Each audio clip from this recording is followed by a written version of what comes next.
Fala, nação rubro-negra! Fala, Lusquinho chegando na área e trazendo mais um corte com muitas notícias, análises e informações do Clube de Regatas do Flamengo para você.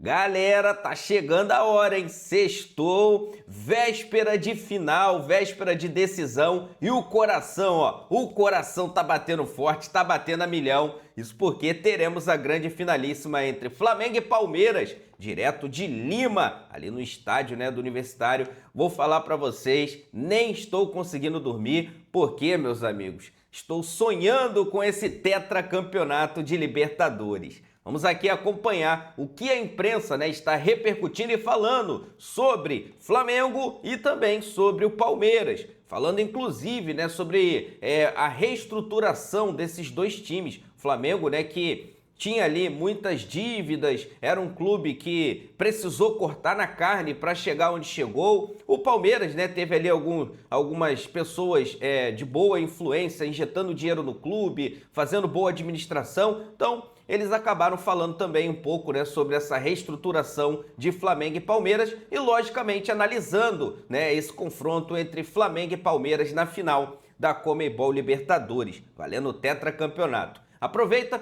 já se inscreve no canal se não for inscrito, ativa a notificação no sino e deixa o like. Agora vem comigo e simbora pro vídeo. Libertadores, afinal de contas, faltam 2 dias, amigos. 2 dias para esse grande jogo entre Palmeiras e Flamengo. Não, há muito tempo. Lá em Lima, então, a galera tá 24 horas, vivendo essa decisão. Vamos trazer informações do Flamengo com o Carlos Gil, que acompanhou o dia do Flamengo lá em Lima. Fala, Gil! Tudo bem? Grande abraço para todo mundo. A gente fala aqui de Lima, capital peruana, em frente ao hotel onde o Flamengo está hospedado. Hoje houve um treinamento do Flamengo no FUTEC, que é o CT, o Centro de Treinamentos da Federação Peruana de Futebol, onde a seleção do Peru costuma treinar. Mas foi um treino completamente fechado, não houve acesso dos jornalistas, nem tampouco dos torcedores e nenhum jogador também deu entrevistas à imprensa, ou Felipe Luiz. Eu digo isso porque do lado do Palmeiras, hoje era um dia da mídia, determinado pela Conmebol. O Palmeiras cedeu ali jogadores, o técnico Abel Ferreira, conversaram com jornalistas, fez um treino fechado também, mas o Flamengo preferiu fechar todas as suas atividades e apenas amanhã, véspera da final, haverá um último treinamento com 15 minutos abertos as gravações de imagens, fotos, trabalho da imprensa, e o Felipe Luiz, apenas o Felipe Luiz, vai conversar com os jornalistas, é o que está previsto.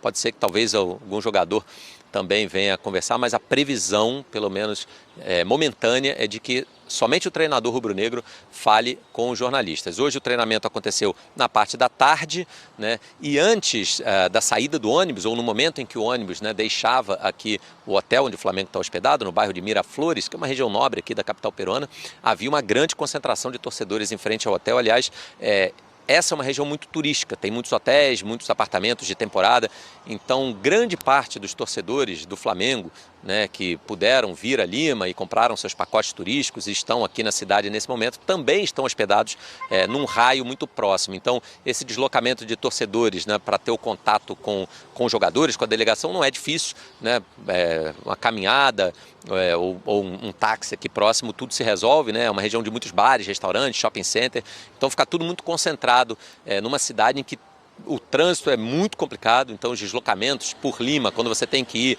para bairros mais distantes, até para a região onde fica o Estádio Monumental, você perde muito tempo no trânsito, mas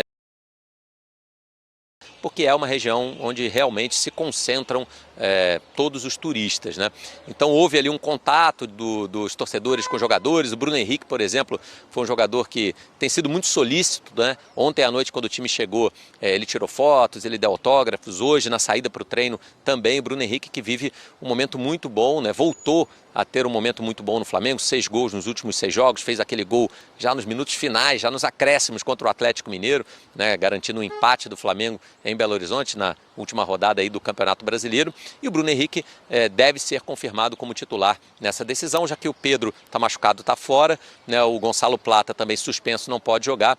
Então o Bruno Henrique, que vinha de uma sequência de jogos no banco, entrando como opção de segundo tempo ou de intervalo, dessa vez deve ser titular, ele que é um cara que tem uma história com o Flamengo enorme, principalmente em jogos decisivos, né?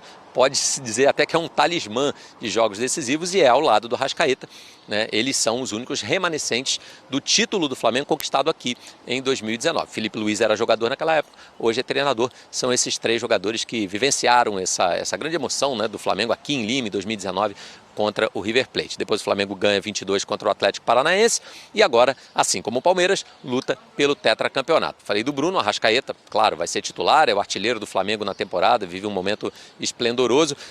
A principal dúvida realmente reside aí na zaga, na recuperação do Léo Ortiz, ainda tratando do tornozelo direito, e se ele não jogar, o Danilo, que vem atuando, será confirmado na zaga ao lado do Léo Pereira. Essa é a principal dúvida do técnico Felipe Luiz, que na rodada de meio de semana agora do Campeonato Brasileiro poupou Varela e Alexandre, os 2 laterais, né? Alguns jogadores como Jorginho, o próprio Arrascaeta, né, só entraram no decorrer da partida. Então, na medida do possível, os jogadores-chave desse Flamengo estão com uma minutagem um pouco menor, um pouco mais descansados para jogar essa grande decisão da Libertadores da América. Então o Flamengo faz esse último treinamento, né? Como eu disse, amanhã, na parte da manhã, o Felipe Luiz também conversa com os jornalistas e a previsão, né, o planejamento dessa quinta-feira foi exatamente fazer esse treino, que também não foi um treino muito pesado, né? De acordo com as informações que a gente tem, até porque a sequência tem sido puxada. Os jogadores voltaram para o hotel relativamente cedo, jantaram cedo para poder descansar bastante. Tá bom, pessoal? Grande abraço. Valeu, Gil. Obrigado pelas informações. Então, clima total já de Libertadores lá na capital do Peru. Há poucas dúvidas no Flamengo, imagino, para o jogo, né? A questão do Léo Ortiz, como bem explicou o Gil, acho que lá na frente está mais próximo do que a gente imagina ali, né? Com Pulgar, Jorginho, Arrascaeta, Bruno Henrique como centroavante. Carrascal, Bruno Henrique e Cebolinha. Acho que é por aí, né? A única possibilidade que eu acho pelo peso do jogador, por ter também uma sequência boa recente, seria o Luiz Araújo e não o Carrascal partindo do lado direito. Mas eu acho que o Luiz Araújo jogou, vou até ver quantos minutos ele jogou contra o Atlético, porque isso é um bom indicativo. Jogou 74 minutos contra o Atlético. Talvez no jogo. Então acho que já é um indicativo que é o Carrascal, que foi substituído pelo Arrascaeta com 53 minutos, 8 do segundo tempo, 7 do segundo tempo, 52. E se ele colocasse, eu acho que o Luiz Araújo, também não acho absurdo ele colocar o Carrascal lá aberto pela esquerda, que ele fez essa função agora recente, né? E foi super bem. Mas você não acha que perde talvez um pouco de velocidade, jogador de drible? Depende. É porque também você pode ter prorrogação, ele tem que pensar em tudo. Você ter Cebolinha, você ter Lino, né? Tudo para entrar de repente depois, é uma artilharia. Pensar. Eu falo que se ele escolhesse pelo Luiz Araújo, eu não acharia muito absurdo ele colocar o Carrascal lá, né? Mas eu acho que é Jorginho, Pulgar, Carrascal, Arrascaeta, Lino e Bruno Henrique. Lino não, Cebolinha. Cebolinha e Bruno Henrique, o que é uma questão também. Quando o Bruno Henrique fez o gol contra o Atlético, finalzinho do jogo, já tinha o Plata em campo. Já.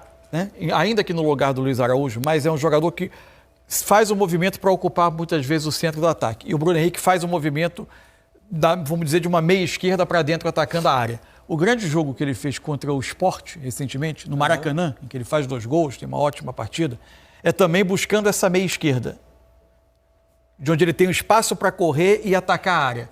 E ele tinha nesse jogo o Plata por ali. Agora o Flamengo não tem nem o Pedro, nem o Plata. O Bruno Henrique, como um 9 puro, eu acho que ele baixa o potencial do jogo dele e um pouco do funcionamento do Flamengo.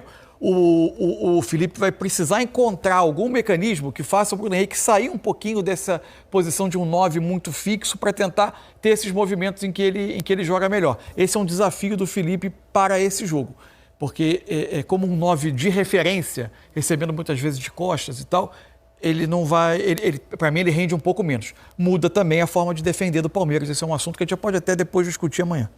Vamos então com informações do Palmeiras agora. Guilherme Roseguini tem acompanhado o Verdão e tem boas notícias para a torcida. Fala, Rosega. Salve galera que se liga no Troca de Passes. O Palmeiras fez o primeiro treino aqui em Lima visando a final da Libertadores no próximo sábado contra o Flamengo. E a escolha desse treino já diz muito sobre a estratégia de Abel Ferreira e companhia para essa fase final de preparação.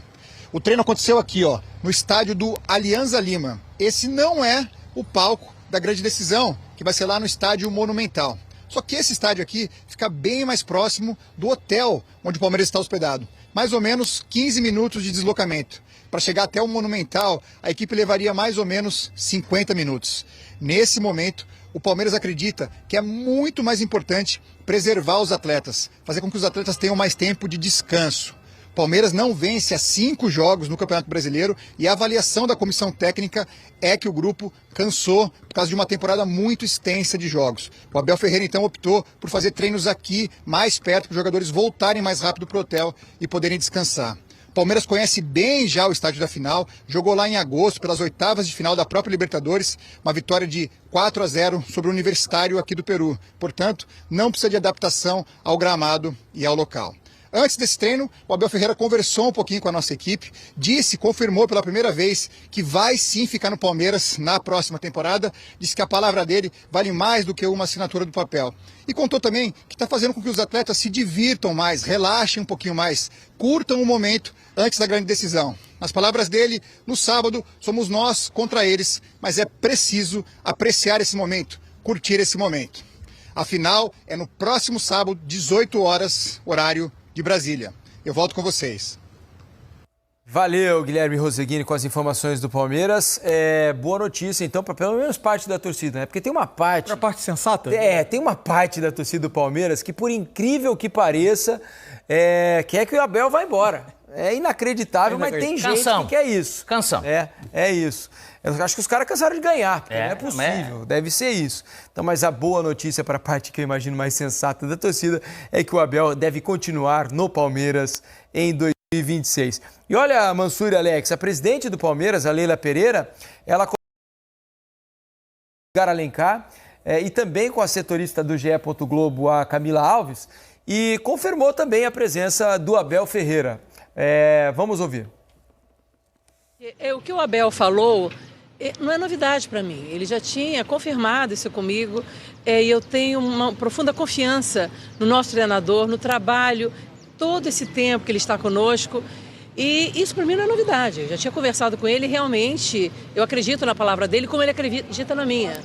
O meu desejo é que ele fique conosco até dezembro de 2027, que é quando termina o meu mandato.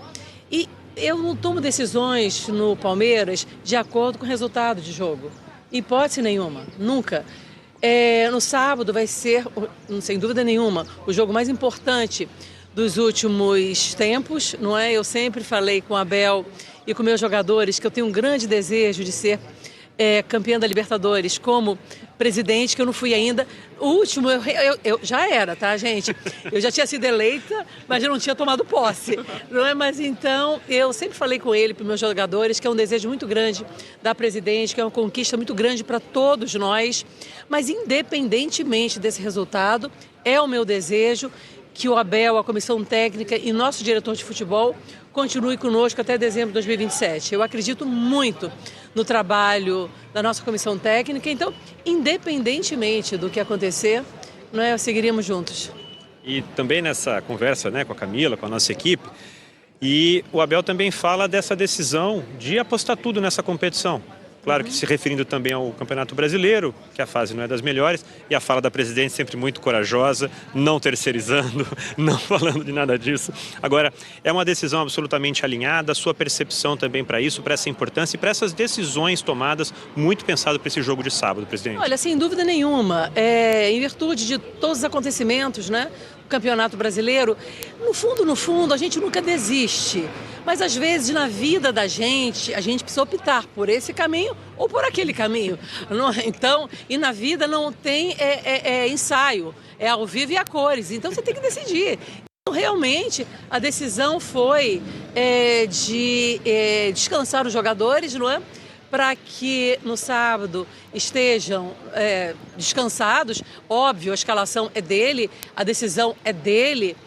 A presidente não se mete nessas decisões, mas eu apoio integralmente as decisões do Abel, sabe? Então, não é que nós desistimos, não, a gente não desiste nunca, mas precisava-se fazer uma opção. E nós fizemos, e vou te falar, porque a presidente do Palmeiras já foi bicampeã brasileira, entendeu? Eu gostaria muito de ser campeã da Libertadores. Então, não é que nós desistimos do brasileiro, mas tivemos que optar. Justo. Para a gente não tomar muito tempo, vamos fazer mais uma cada, Camila? Por gentileza. Eu queria te perguntar uma coisa específica sobre você. Chegou hoje, o time do Palmeiras estava aqui desde a terça-feira, mas existe aí talvez um processo aí de rotina, mas como é que como é que você, presidente Leila Pereira, se prepara para uma decisão como essa da Libertadores? Olha, eu não me preparo assim, eu não me preparei nos últimos dias, eu estou me preparando desde que eu tomei posse como presidente. Não é? Porque é um trabalho muito grande, é um trabalho longo. A gente não consegue esse protagonismo todo do dia para a noite. Então, o Palmeiras é um clube muito profissional, o Abel, o elenco, os jogadores, a comissão técnica, nosso diretor de futebol, eles sabem que a presidente estará sempre ao lado deles em qualquer situação. Eu proporciono a eles todas as condições de estarmos como estamos hoje. A seleção é de muito tempo e eu sou uma pessoa, eu costumo dizer, eu acho que isso impacta muito no nosso torcedor. Eu não sou muito sentimental, eu sou muito racional. E eu acho que a presidente de um clube tão grande como o Palmeiras precisa ser racional. Então, eu penso sempre no que é melhor para o Palmeiras, de dar tranquilidade para os nossos atletas e o nosso treinador. Que haja o que houver, eu estarei sempre ao lado deles e eu não tenho dúvida que nós estamos muito, muito preparados para essa grande final. Tá aí a presidente do Palmeiras, Leila Pereira, entrevista para Edgar Alencar e Camila Alves. Ela gosta desse tipo de entrevista, né? Quando ela é provocada, ela relata os títulos que ela já conquistou, né, como presidente do Palmeiras. É uma gestão vitoriosa, não há dúvida que ela faz uma gestão vitoriosa à frente do Palmeiras e agora tentando mais um título, o primeiro dela na Libertadores. Sim, primeiro eu acho que é importante o momento em que chega em que se verbaliza a questão do Abel, né? Isso. Porque o Palmeiras viveu, os últimos resultados criam algum tipo de turbulência. Então, você ter essa definição, eu acho que ajuda ainda mais a empoderar esse comando, que já é suficientemente forte do Palmeiras, tem todo o respaldo, mas é importante você dar, é quase você fazer ali uma declaração de intenções definitiva, dar uma chancela ainda maior ao treinador que tanto ganhou. Então, acho que no momento é importante para a Leila, para a direção e para o Palmeiras que isso saia, que a notícia surja dessa forma. A questão lógico que a Libertadores tem um nível de obsessão para muitos clubes brasileiros, assim. Só acho que, assim, é evidente que tem um pouco ali de um tom de descontração da Leila, mas quando você vai escolher qual caminho você vai seguir numa temporada, não é em função do currículo do presidente, né? É em função do que o clube considera institucionalmente mais importante vencer. Se ele entendeu que o Campeonato Brasileiro estava prestes a escapar e podia dar um prejuízo para a Libertadores. A realidade é que o Palmeiras queria ganhar as duas competições. Correu o ano inteiro pelo Brasileiro também. Só que o Brasileiro escapou por entre os dedos nas últimas rodadas. Para esse momento, fazer uma escolha, a escolha é jogar completinho com o tanque cheio no sábado. Ainda que a gente vai ficar para sempre com uma pergunta, porque não se joga o mesmo jogo outra vez com outros personagens para a gente ver o que ia acontecer na realidade paralela. A gente tem até uma sensação de que o Palmeiras podia ter ganho do Grêmio com sua formação principal e como o Flamengo não ganhou, a gente podia estar o Campeonato Brasileiro completamente aberto hoje. Mas isso a gente não vai saber porque essa realidade não existe. Quer falar? Falar o que mais, né? Não. Eu quero esperar. Tem uma pergunta para você aqui do Emerson Paulo na hashtag troca de passe. A gente mostrou há pouco a nossa enquete, está dando um pouco mais de 70%. Né, para o Flamengo, né? A enquete, a torcida votando e tal. Acho que o Flamengo tem mais gente achando que o Flamengo vai ganhar o jogo. E o Emerson Paulo pergunta aqui, o Palmeiras chega tão abaixo como aponta a enquete ou esse favoritismo todo dado ao Flamengo é coisa de torcedor, Alex? Não. Olha lá, tá 70-30 agora. O momento ele é ruim, assim, do Palmeiras, nesse sentido, e os números dizem isso, desempenho. Mas eu acho que é mais pela força do torcedor flamenguista que está votando mais em peso, pelo jeito, do que o palmeirense. Mas eu acho que acreditar, por mais que gere sempre um pouquinho de dúvida, esse time do Palmeiras, igual a gente já falou, cara, é um time, né, que resiliência é a palavra-chave desse time, né? Eu comparo as probabilidades desse jogo a tirar uma moeda pro alto. Eu tô por aí. Tô contigo, Massu. Também. E não é ficar em cima do muro, não. Se eu achasse que tem um claro favorito, eu diria que pra mim o Flamengo é favorito, ou o Palmeiras é o favorito. Eu não consigo ver. Mas nesse caso, eu acho que é realmente muito equilibrado. E o que poderia gerar qualquer coisa você falar, se você quisesse, que não tem obrigação pra nada pra ninguém, é só o recorte dos últimos 5. Mas é um Palmeiras muito desfigurado nesses jogos também. Pelo menos 3 desses jogos o Palmeiras estava com muitas ausências. Mas isso é nada. nada. Data FIFA e última por opção. Mas isso é aquele negócio, pode ser nada para um jogo desse tamanho. Esse sábado, com transmissão do Disney Plus, com transmissão na ESPN. Aliás, muita gente, vou começar o papo com aquela conversa que foi levantada desde quando essa final foi decidida, vai ser Flamengo e Palmeiras. Se é a maior final brasileira de todos os tempos, e para muitos até a maior final de Libertadores de todos os tempos, não por necessariamente rivalidade, é uma rivalidade que se criou, que se desenvolveu entre essas duas equipes, principalmente depois da última Libertadores que eles decidiram, né? Que foi em 2021, né? Aumentou muito essa rivalidade por N fatores, é justamente por esses fatores que a gente vê, parte financeira, parte de administração, o investimento que é feito, os jogadores que essas equipes trazem de fora, tudo que acontece com os dois, se essa é a maior final de todos os tempos, ou talvez apenas a maior final brasileira, que já é bastante coisa de todos os tempos. Assim, a maior final brasileira, sim, pra mim sim. Mais do que o próprio Palmeiras e Flamengo da outra vez. Sim, porque é uma evolução desse processo. Palmeiras e Flamengo hoje, como clubes, já estão melhores do que estavam em 21, e olha que eles estavam bem em 21, mas é um processo em andamento. O Palmeiras do Abel em 21 não é. O Abel não era o maior técnico da história do Palmeiras em 21. Não. Ele construiu isso por causa de 21 e os outros títulos. E o mesmo vale para o Flamengo. Então, a final brasileira, e a primeira delas foi em 2005, São Paulo Internacional, São Paulo Atlético Paranaense, é a maior para mim, indiscutivelmente. Maior final de todos os tempos, eu tenho mais dificuldade. Primeiro porque a história... Você estabelecer, vai lá nos anos 60, né?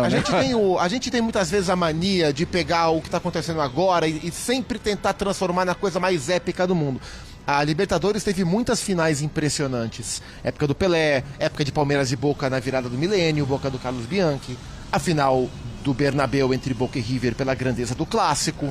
Então eu não coloco como a maior de todos os tempos. Coloco como a maior final brasileira e uma final gigantesca, isso pra mim é indiscutível. E aí, hein, Calçado? Eu também tenho dificuldade de falar todos os tempos. Eu não curto essas coisas. Porque ninguém viu todos os tempos. E os tempos mudam, né, Calça? É claro, e para determinado recorte, tá?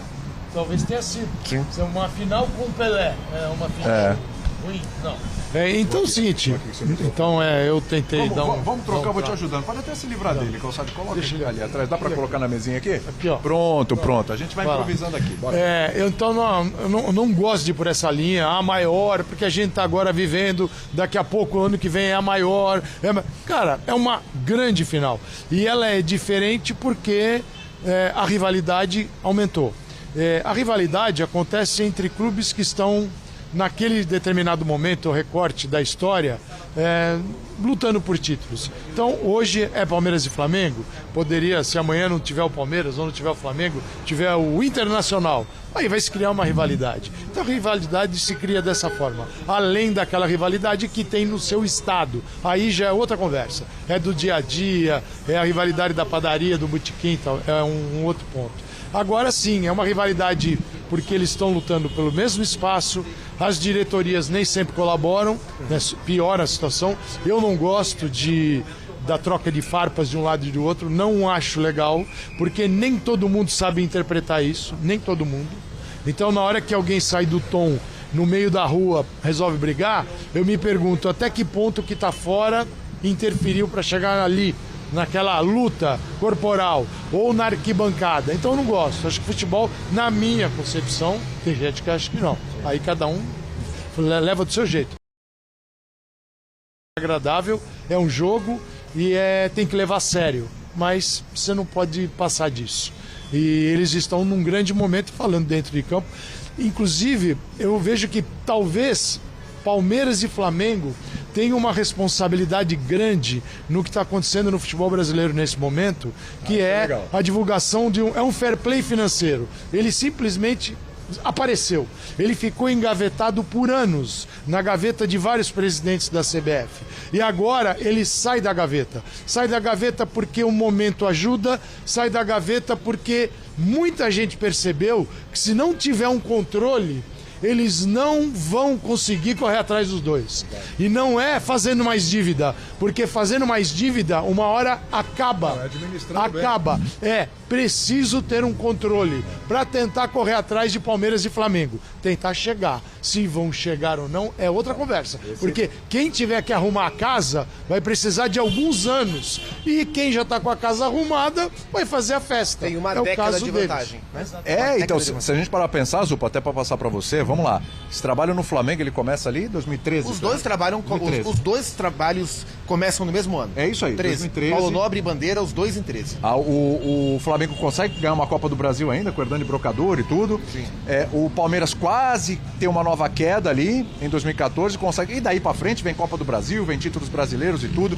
É uma administração. Veja bem, a gente tá falando de duas equipes grandes, gigantes, com grande potencial financeiro, com torcidas grandes, a do Flamengo a maior do Brasil indiscutivelmente, mas que mesmo assim demoraram para chegar, a gente está falando de uma década pelo menos, para chegarem no estágio onde estão. Processo de reconstrução, de uma administração competente, a gente pode ter críticas aqui, ali, pontuais e tal, talvez a gestão do Bandeira tenha falhado um pouco mais no campo, mas essa gestão do BAP é uma gestão que vai bem também no campo, uma série de coisas, tem Gagliotti, daqui a pouco a gente fala até dos dirigentes, mas assim, das últimas 7 Libertadores, eles tiveram pelo menos em 5 finais. Fato. Se não juntos, separadamente contra outros adversários. E venceram os outros adversários, né? Dá pra gente pensar mesmo em hegemonia, olhar pra frente e falar, cara, não tem mais jeito, eles estão estabelecidos e vai ser muito difícil tirarem os dois desse patamar.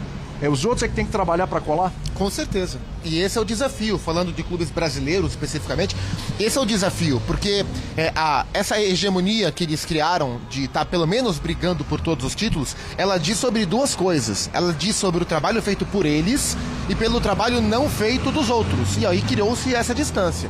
E quando a gente olha para clubes brasileiros, quais clubes são capazes, pelo seu tamanho, pelo seu potencial de arrecadação, principalmente, de com as próprias pernas chegar lá? Além de Palmeiras e Flamengo, eu vejo 2. Corinthians e São Paulo, no máximo. E aí não é porque o clube é maior que o outro, não, é potencial de arrecadação. Acho que eu coloco o Vasco nesse pacote aí também, mas o potencial de arrecadação é menor, porque a diferença de torcida, de tamanho de torcida do Flamengo pro Vasco é maior do que de São Paulo e Palmeiras para Corinthians. A questão é que esses que podem, pelas próprias pernas, estão muito longe, e a gente está vendo isso ano após ano, não é de chegar lá, de começar a pensar chegar lá.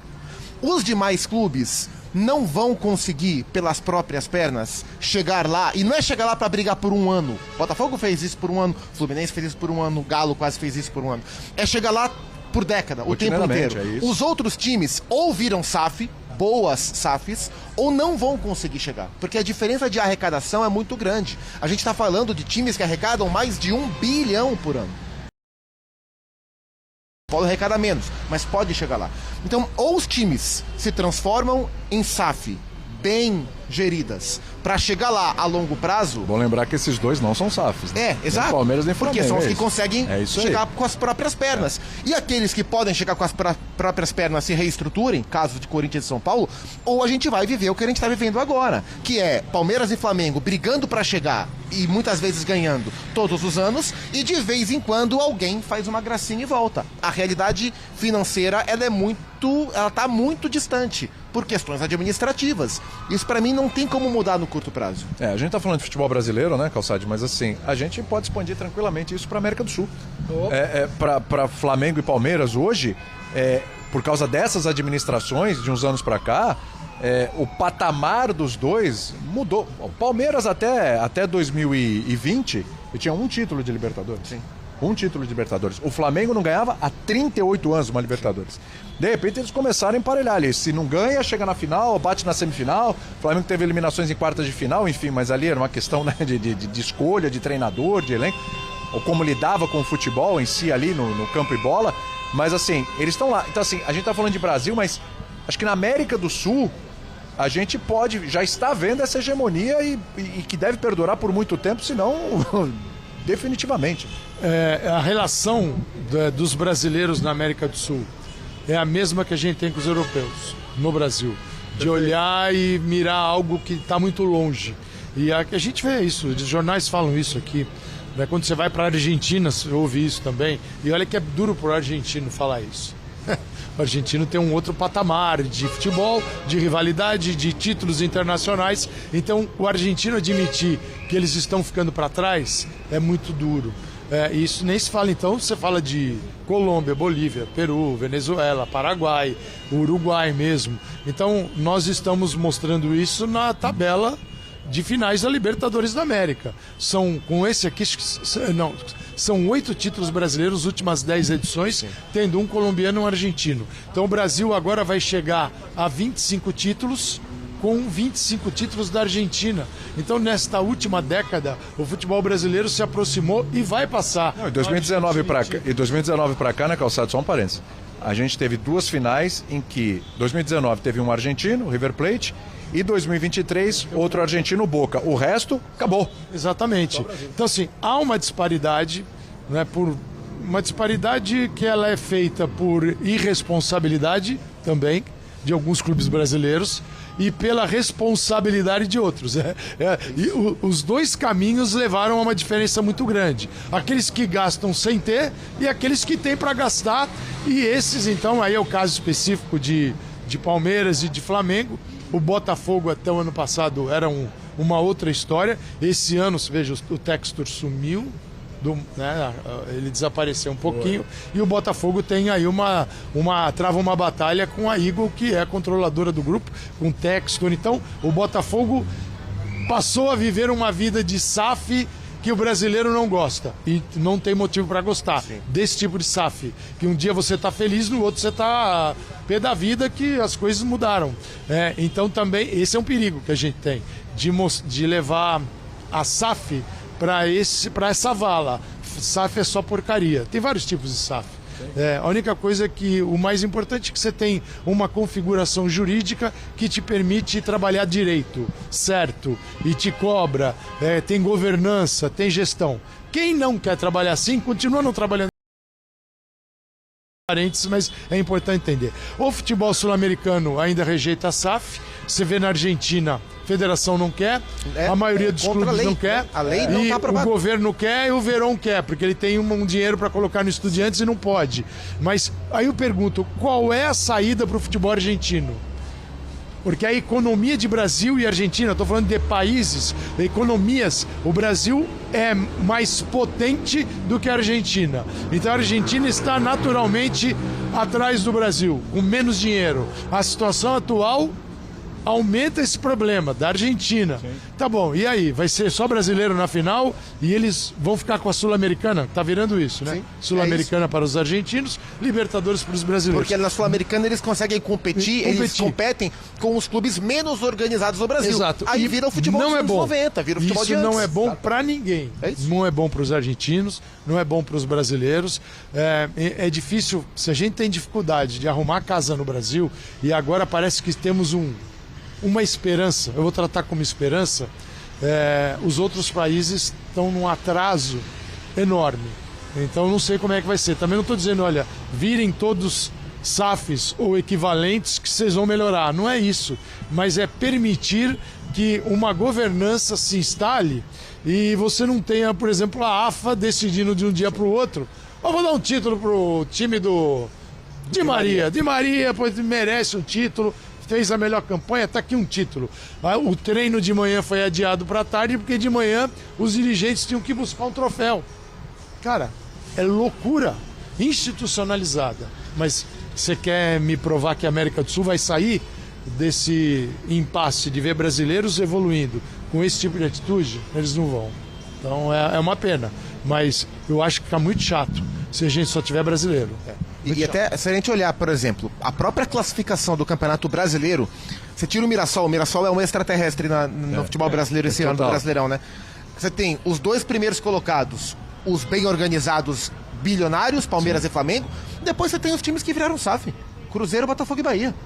ainda que sejam SAFs, a do Bahia mais organizada, a do Cruzeiro num segundo estágio, numa segunda onda. E a gente ainda está vendo o que vai acontecer. E a do Botafogo com as suas questões administrativas, mas ainda assim já se cria um segundo bloco, que é o bloco dos times administrados de maneira profissional. Onde poderia estar o Atlético Mineiro. Poderia. Mas poderia também é uma SAF que teve suas dificuldades. E na sequência vem o Fluminense, que está estudando a possibilidade de. Sim. Então, assim, o salto que Palmeiras e Flamengo deram do ponto de vista administrativo e, consequentemente, sem SAF, e, consequentemente, econômico, vai obrigar ou está obrigando os clubes a mudarem o seu caminho. Porque do jeito que os clubes estão administrados, a distância vai aumentar. Quem conseguir se transformar de maneira profissional tem a chance de tentar acompanhar. Mas a Libertadores permite que um time menos organizado vá lá e ganhe. Porque a Libertadores não é um campeonato onde o melhor vence, é um mata-mata. Foi assim que o Boca chegou até uma final recente ali contra o Fluminense. Este ano a gente tem os melhores times chegando, por isso a final é tão especial. Então tá aí, meus amigos, o Mengão, né, que já está aí indo para o seu segundo dia de preparação para essa grande decisão entre Flamengo e Palmeiras, nessa grande final da Libertadores da América, o campeonato simplesmente mais importante, né, para todos nós rubro-negros. Inclusive, se o Flamengo conseguir conquistar, né, essa Libertadores, jogará, né, o Mundial de Clubes ainda este ano, tá? Ou seja, o segundo Mundial de Clubes em um ano. É inédito, meus amigos, 2 mundiais em um ano. Claro que o nome mudou, né, Intercontinental, mas continua sendo aí um Mundial de Clubes, né, da FIFA, após ali o campeão, né, ser estabelecido da Libertadores da América. Então vamos aqui aguardar, né, o que vai acontecer nesse dia de hoje, vamos conferir aí todas essas informações que vão saindo direto de Lima, né? Será que o Felipe Luiz vai usar quem aí como titular? Será que ele vai de Léo Ortiz? Será que ele vai de Danilo na zaga? E no ataque? Carrascal, Luiz Araújo, né, Samuel Lino, Cebolinha. Olha, tem muitas coisas para a gente tentar captar aí nesse dia, né? Até para entender qual será o time do Mengão que vai a campo contra o Palmeiras. Estou confiante, tá? Estou muito confiante que o Flamengo vai conseguir trazer para casa essa taça, meus amigos. Esse tetracampeonato de Libertadores. Aproveita, se inscreve no canal se não for inscrito, ativa a notificação no sino, deixa o like para você não perder absolutamente nada. Os créditos vai para o canal da ESPN Brasil e também para o canal do Sport TV. Link deles na descrição. Já já eu volto e trago mais informações do Mengão e análise para vocês. Afinal de contas, isso aqui é nossa paixão, isso aqui é nosso amor. Fui, nação!